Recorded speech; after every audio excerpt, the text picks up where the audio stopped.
yang klasik maupun yang kontemporer. Mengkritik Ibnu Taimiyah. Bukan mazhab Sunni Ibnu Taimiyah itu dalam akidah. Kalau mau jujur, mazhabnya kalau kata Syekh Anas Syarfawi itu karomiyun. Mana pernah mendengar mazhab karomiyah? Karomiyah itu Muhammad bin Karam. Itu seorang mujassim. Akidahnya itu tajsib Ibnu Taimiyah. Berarti dalam masalah akidah lahu syududah. Punya pandangan-pandangan yang aneh. Makanya sebagian ulama-ulama di lingkungan Sunni tidak menggelari Ibnu Taimiyah sebagai Syekhul Islam. Kita ini sebetulnya kadang-kadang nggak begitu keberatan banget kok dengan gelar Syekhul Islam. Kalau yang dia maksud adalah Syekhun min syuyukhil Islam. Na'am wa syekh min syuyukhil Islam. Tapi kadang kita keberatan sama orang-orang seolah-olah tidak ada imam kecuali Ibnu Taimiyah gitu loh. Dan memang ada. Orang-orang dari saudara-saudara kita di mazhab Salafi itu seolah-olah imam yang muhtamad yang betul-betul kalau ngomong itulah ajaran Islam. Itu Ibnu Taimiyah ya. Kalau ada ulama beda sama Ibnu Taimiyah itu sesat. Nah, itu yang pengen kita kritik. Saya melampirkan buku, Ustaz, ada buku judulnya Ibnu Taimiyah Laisa Syekhul Islam. Memang penulisnya itu kurang populer, tapi saya melihat dikasih pengantar sama Dr. Ali Jum'ah. Saya lihat cek kitab, saya baca itu benar saya baca. Dan saya cek itu akwal Ibnu Taimiyah yang dikutip sama penulis buku itu. Benar ternyata. Ibnu Taimiyah itu ternyata, dulu saya punya bayangan cuma masalah akidah doang. Oh ternyata enggak juga, masalah fikih juga sama. Ibnu Taimiyah itu. Nah, silsilah rantaian fitnah-fitnah yang seperti ini terhadap para penyuruh kebaikan masih datang dari lisan-lisan orang yang tidak beruntung di dunia, tak beruntung di akhirat, apalagi memfitnah orang-orang yang menyuruhkan kebaikan. Saya menyaksikan sebuah video dari seorang dokter dari Mesir, mungkin namanya boleh aja disebut lah Ustaz ya, Dr. Yusri Jabr. Ini seorang sufi gulu yang sangat membenci Syekhul Islam Ibnu Taimiyah rahimahullah. Beliau mengatakan yulaqibunahu bi Syekhul Islam. Mereka menyebutnya Syekhul Islam, maksudnya menyebutnya Ahli Sunnah menyebut mereka sebagai Syekhul Islam. Lalu dia bilang, mau Syekhul Islam, bal huwa Syekhul Dalal. Dia adalah syekh kesesatan. Syekhul bid'ah. Syekhnya ahli bid'ah. Ya, Masya Allah. Ternyata ahli bid'ah menyebut ahli sunnah ahli bid'ah. Ini kaji lama memang sebenarnya dulu. Dulu orang-orang Quraisy menentang Nabi, menyebut Nabi juga bawa ajaran sesat. Dulu Ahmad bin Abi Duat memfatwakan, karena dia Mahkamah Agung, ditandatangani 70 mahkamah tinggi, Masya Allah, pimpinan mahkamah tinggi, mengatakan Imam Ahmad dhalun mudhillun ahlul bid'ah, ahli bid'ah. Ternyata ahli bid'ah nggak tahu dia ahli bid'ah, walaupun dia pecinta bid'ah. Ya, pas subhanallah kaum muslimin muslimat. Sejarah berulang, lakonannya berbeda dengan versi yang berbeda. Dia kata adalah bersyikud dalah. Yang lebih parahnya lagi dia katakan bal sara alamatan ahla ahlil bid'ah wad dhalalah.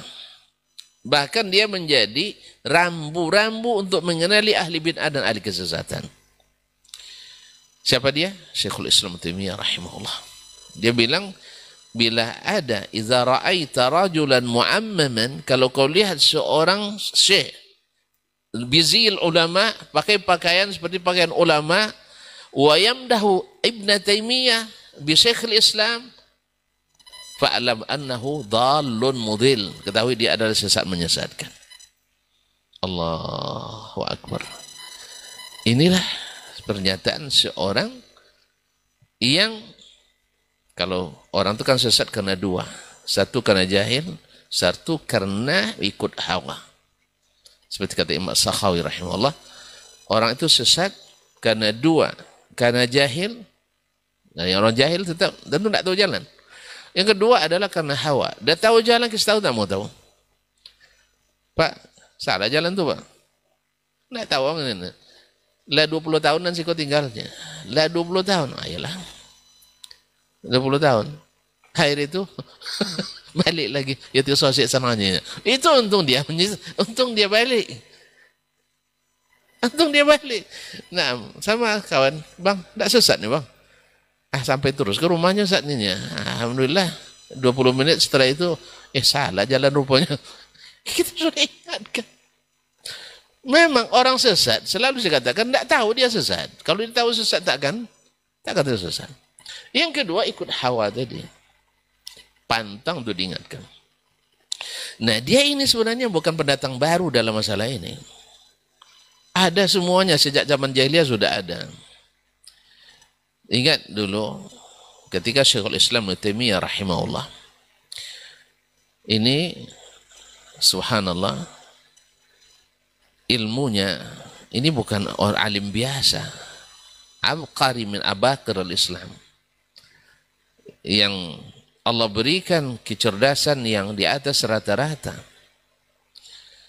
Dan subhanallah, kesaksian orang-orang yang bertemu dengannya, walaupun tidak setuju dengannya, seperti Ibnu Rif'ah misalnya, Al-Syafi'i, bertemu dengan Syekhul Islamiyah, dia katakan,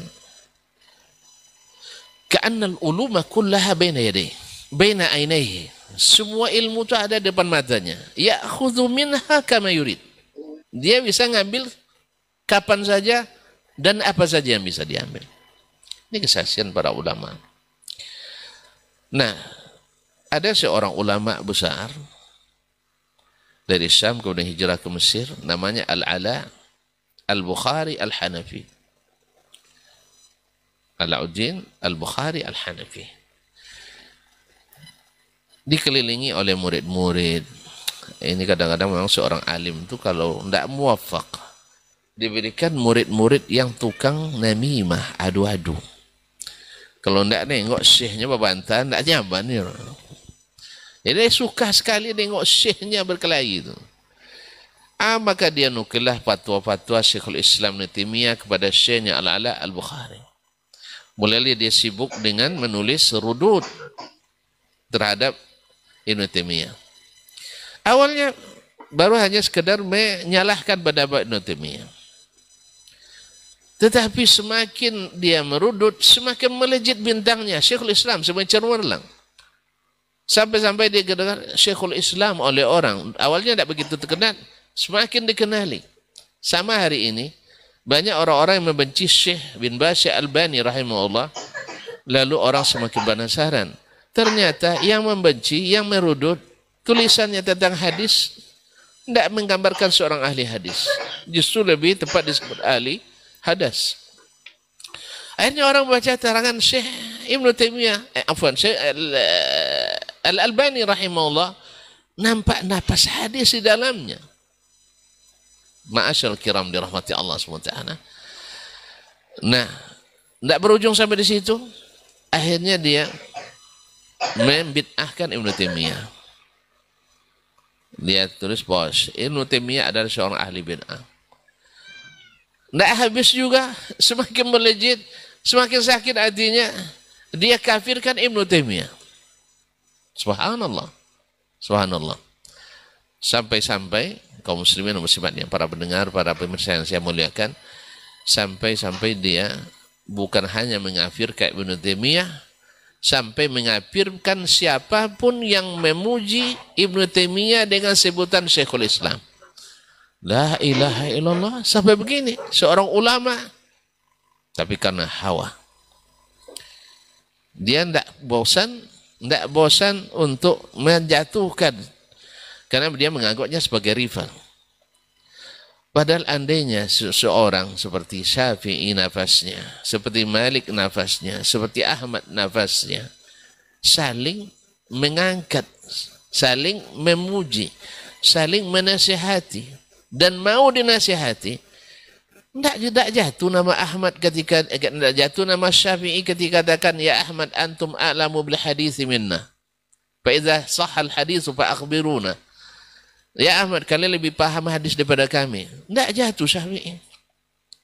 Demikian pula ketika Imam Malik, ya, atau Syafi'i menolak pendapat Imam Malik, Malik tidak langsung menghukum Syafi'i, kamu murtad misalnya.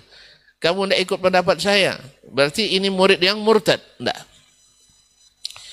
Apakah jatuh nama mereka? Alhamdulillah. Cemerlang semua nama-namanya. Bahkan ada yang mencoba, ulama besar di Madinah, ia mencoba untuk nak mengurangi popularitas Imam Malik. Mengurangi aja. Tapi akhirnya bintang dia yang redup sendiri. Dia ulama besar. Lebih senior dari Imam Malik. Tapi Malik tetap najm. Karena apa? Malik tidak membalas. Dia hanya mengatakan, ma kana lillah wa huwa baqin. Yang karena Allah akan kekal. Ma kana lillah wa huwa baqin.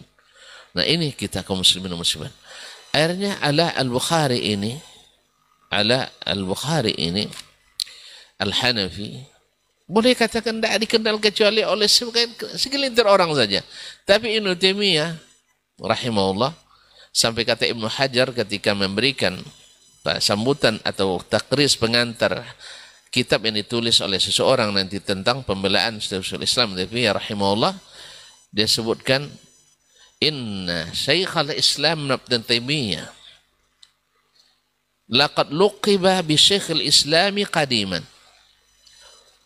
wa huwa al-ana Syekhul Islam ala al-isanati zakiyah. Dulu dia disebut di masanya Syekhul Islam. Walaupun Ibnu Hajar banyak tidak sepaham dengan Syekhul Islam Taimiyah, tapi ilmu tetap ilmu. Inilah bedanya ulama yang jujur memberikan komentar dengan ulama yang hasad. Lihat, Ibnu Hajar punya firasat.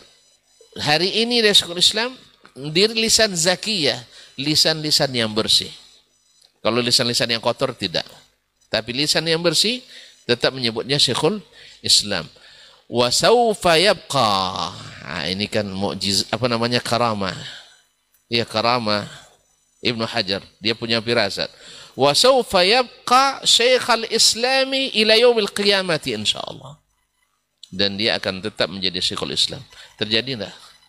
Ini firasat. Karena dia tahu orang ini jujur dalam berilmu, yang ini tidak. Syekhul Islam Taimiyah rahimahullah, yang membuat dia berani karena ikhlasnya pada Allah SWT. Dia di penjara tak berubah. Apapun yang dikatakan al-haq. Nah, ketika sampai pada dia mengafirkan orang yang mengatakan Ibnu Taimiyah sebagai Syekhul Islam. Ini mohon maaf Mas Syekh, tolong diingatkan waktu saya. Ini kalau udah cerita ini, apalagi cerita tentang ulama ini mengasihkan. Ya kaum muslimin, seperti kata Ibnu Sirin, iyyakum wa luhumal ulama. Jangan kalian makan daging-daging ulama. Fa inna luhumahum masmumah. Dagingnya beracun. Siapa yang makan, nampak hasilnya, dia tak akan dikenal. Ahmad bin Abi Duat, tidak ada yang mau, tidak disebut orang di kalangan ulama. Walaupun dia jadi ketua Mahkamah Agung, membawahi banyak para qadil qudat di masanya. Tapi Ahmad yang direndahkannya, yang dijatuhkannya, sampai khalifah pun ikut campur tangan, tetap melejit. Mutiara tetap mutiara. Bintang tak akan bisa kita jatuhkan. Ma'asyiral kiram, para pendengar, para pemirsa yang dirahmati Allah SWT. Nah, melihat kondisi yang tidak kondusif itu, salah seorang dari ulama besar di masanya, ia mengambil ilmu juga dari Syekhul Islam Ibnu Taimiyah, dengan cerdas menulis sebuah kitab. Apa nama kitabnya? Ar-Raddul Wafir ala man qala bi anna man samma Syekh Ibnu Taimiyah Syekhul Islami kafir, yaitu ini adalah kritikan lengkap terhadap orang yang menuduh siapapun yang menyebut Ibnu Taimiyah Syekhul Islam kafir. Pasal pertama atau di awal-awal kitab, dia menyebut tentang sunnah, keutamaannya. Biar orang tahu mana yang sunnah itu. Sebab kalau dikatakan tidak kenal orang tentang sunnah, dikiranya ahli bid'ah ahli sunnah. Makanya Syekh Albani bilang, i'rifis sunnah ta'rifil bid'ah. Kenali sunnah kau akan kenal bid'ah.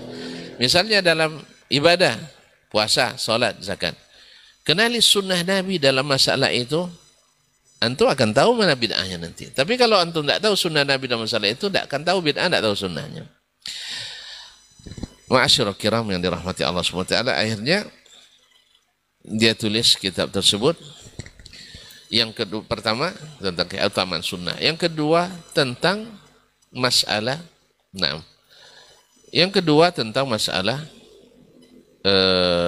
bid'ah dan bagaimana Nabi mentahzir para sahabat, para salaf mentahzir bid'ah dan ahlinya.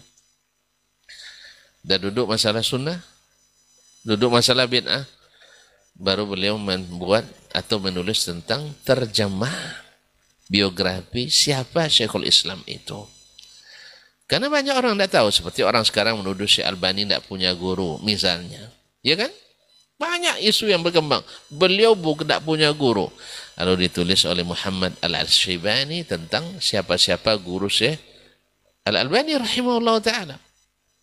Dan bagaimana dia menuntut ilmu. Ada yang bilang dia bukan muhaddis. Tapi apa definisi muhaddis? Ya, harus ikut pemahaman antum baru kata muhaddis. Ayalah, kalau itu tidak muhaddis dia. Tapi kalau definisi para ulama hadis, kullu man yashtaghilu bil hadithi wa ulumihi, maka tidak ada orang yang seperti Al-Albani hari ini. Tidak ada yang seperti Ibnu Taimiyah pada masanya. Sampai orang mengatakan Al-Mizzi, murid beliau salah satu dan sahabatnya adalah sanadul hadis.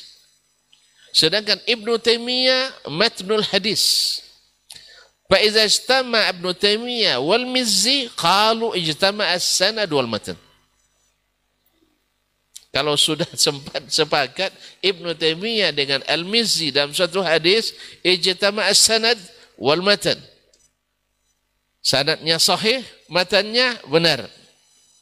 Karena dia lebih banyak dari sisi sanadnya. Walaupun dia tidak kurang dari sisi sanad, tapi matan dia lebih banyak membahas masalah matan. Sebagaimana Imam Ahmad di sisi sanad hadis lebih hebat dari Syafi'i, tapi daripada mutun Asy-Syafi'i lebih mendalam bahasan daripada Imam Ahmad. Ma'asyir kiram dirahmati Allah SWT. Lalu dia sebut tentang Syekhul Islam.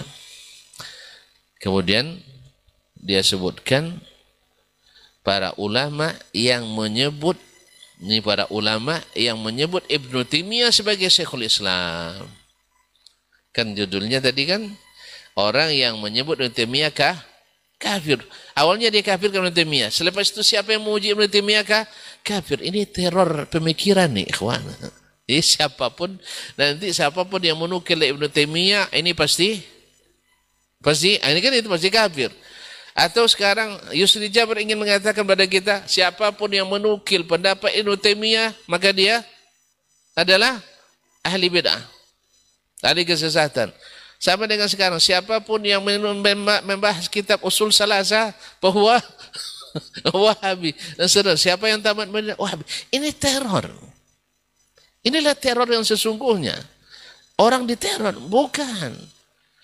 Orang yang dilihat bukan di siapa menukilnya, tapi apa yang dinukilnya, apa yang dibawakannya, Al-Quran, hadis, pemahaman sahabat Nabi SAW. Tidak ada yang memberi cap siapapun yang menukil perkataan Ibnu Taimiyah sesat menyesatkan. Ya akhi. Akhirnya apa yang terjadi kaum muslimin dan muslimat dirahmati Allah? Sampai juga kitab ini ke tangan, sampai ke Mesir. Ini Mesir kebanyakan banyak apa masalah sini. Sampai ke Mesir ke tangan Ibnu Hajar rahimahullah. Ibnu Hajar qadhi Mesir. Dan rekomendasi atau takrib Ibnu Hajar ada ditulis atau dicetak bersama kitab Radul Wafir. Intinya beliau memuji Syekhul Islam Ibnu Taimiyah. Sekarang kita nanya kepada Dr. Yusri, berani tidak mengafirkan Ibnu Taimiyah, membid'ahkan Ibnu Hajar?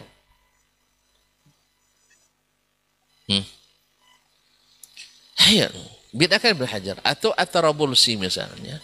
Sahibul Musnad At-Tarabulsi. Coba bid'ahkan mereka. Yang mencari kebenaran akan segera istighfar dan taubat pada Allah SWT sebelum menyesal di kemudian hari. Dan buku itu sampai kepada yang hatinya sesak tadi, Al-Ala Al-Bukhari Al-Hanafi, Allah, lebih dari 80 80 ulama besar. Kalau tidak salah sekitar 87 orang Ustaz. Tidak cukup Ustaz. Imam Malik baru berfatwa setelah dapat kesaksian 70 orang fuqaha Madinah kan. Ini 87 orang memberikan kesaksian dan memberi gelar Syekhul Islam kepada Ibnu Taimiyah. Kalau sempat yang kasih gelar itu Wahabi semua, ialah memang Wahabi cinta Ibnu Taimiyah. Atau misalnya mazhab Hambali semuanya. Oke, karena memang Ibnu Taimiyah Hambali. Tidak, ini dari seluruh mazhab. Dari seluruh mazhab. Tidak asal kiram dirahmati Allah. Dari seluruh mazhab memberikan, dari mazhab Hanafi, dia kan Hanafi itu, memberikan gelar Syekhul Islam. Dari mazhab Syafi'i ada, Hambali ada, Zahiri, Ahlul Hadis, semuanya ada memberikan ini. Memberikan gelar Syekhul Islam. Nah, ya Al-Bukhari, ya Al-Hanafi, Al-Ala. Kamu cabut tidak pernyataan kamu? Ternyata akhazatul izzatu bil itsm. Sebanyak itu orang mengatakan, akhirnya dia balas dengan apa? Menukil ijma' mengkafirkan Ibnu Taimiyah. Allah. Ijma'nya mana? Siapa yang mengatakan? Tidak bisa dia sebutkan. Pokoknya ijma'. Samaan sekarang, ijma' ulama Wahabi itu sesat katanya. Ulama siapa-siapa? Nanti kalau ditunjukkan ternyata orang-orang sorban tinggi cuma tidak berilmu yang lurus. Allah musta'an. Kaum muslimin dan muslimat dalam hati. Sampai di situ enggak. Akhirnya dia mengirim membuat laporan ke pemerintah. Karena dia qadhi di masa. Buat laporan ke pemerintah mengadukan Ibnu Taimiyah. Enggak, mengadukan penulis kitab Ar-Raddul Wafir. Coba, awak nulis kitab menyebutkan kebenaran tapi tidak disetujuinya, dilaporkan ke pemerintah. Nampaknya dari sejak zaman jahiliyah memang selalu, nah itulah, selalu mengadu, tidak habis hujah, ngadu ke sini, adu ke aparat, ngadu ke pemerintah, ngadu ke khalifah, ngadu ke amir, ngadu ke presiden, ngadu ke gubernur, ngadu semuanya. Ini metode lama memang, cara-cara orang kehabisan hujah. Subhanallah. Tapi untung khalifahnya cerdas. Seperti yang pernah juga kita alami Ustaz. Hati-hati nanti ini bahaya nih katanya. Ketepatnya di situ orang yang pernah jadi camat kan. Nanti saya akan ini kan. Sempat seperti yang kalian katakan, saya akan stop ceramahnya. Tapi alhamdulillah, saya pun tidak tahu apa-apa tentang itu. Setelah selesai ceramah, dia pula yang menunjukkan luar biasa. Tidak seperti yang disangkakan Ustaz. Nah, tidak seperti yang disangkakan. Untuk saya tidak tahu. Kalau tidak tahu, gemetar juga ceramahnya. Nah, alhamdulillah saya ceramah sesuai yang direncanakan. Tapi dia katakan, alhamdulillah. Ternyata semua itu fitnah. Nah, ini tidak menerima. Tentu khalifahnya tidak terprovokasi oleh ini. Nah, kita perlu ulama-ulama, pemerintah-pemerintah yang seperti ini. Tidak langsung menerima masukan, pembusukan, karena memang tidak termasuk adab, kata Ibnul Muqaffa dalam Al-Adabul Kabir. Abdul Muqaffa mengatakan laisa minal adab, tidak termasuk beradab, an tazkura khasmaka bisu'in indazi sultan, engkau menyebut keburukan lawanmu di depan orang yang berkuasa. Tidak adab itu. Makanya ahli bidah itu tidak menjaga adab memang, tidak akan pernah menjaga adab, karena mereka kehabisan hujjah. Sedangkan sebaliknya Ibnu Taimiyah rahimahullah, ketika orang yang memasukkan dia ke penjara 2 kali, Al-Bakri, ketika dia wafat, muridnya lari terengah-engah memberikan berita gembira. Menurut muridnya, bahwa si Fulan dah, kalau bahasa kampung saya dah bungkang dia katanya kan. Kan gembira dah, masuklah murid biasanya lah ya, semangat dia. Kata Ibnu Taimiyah, wayahak, kasihan kamu, wahilak, kenapa kamu katakan begitu? Kamu gembira saudaramu mati dalam keadaan sesat. Nah, boleh kita gembira dia mati dalam keadaan sesat. Begitulah Syekhul Islam Taimiyah rahimahullah. Akhirnya dia datang ke rumah orang itu. Belum lagi ada yang melayat, dia yang pertama sampai. Ini yang kita tidak bisa nih Ustaz. Ngaku-ngaku elok perangai ini Ustaz. Tapi di bab ini kita jauh ketinggalan. Dia yang pertama sampai, dia bawakan kebutuhan orang itu, dan dia ikrarkan, walaupun dia sebenarnya bukan orang yang berharta banyak, tapi dia ikrarkan keberanian tadi, menanggung tanggung jawab. Sejak saat ini, anggap saya sebagai ayah kalian. Anggap saya sebagai apapun yang kalian butuhkan, beritahukan ke saya. Padahal ini musuh bebuyutannya. Dia tak memusuhi. Karena ahlus sunnah itu lapang dadanya.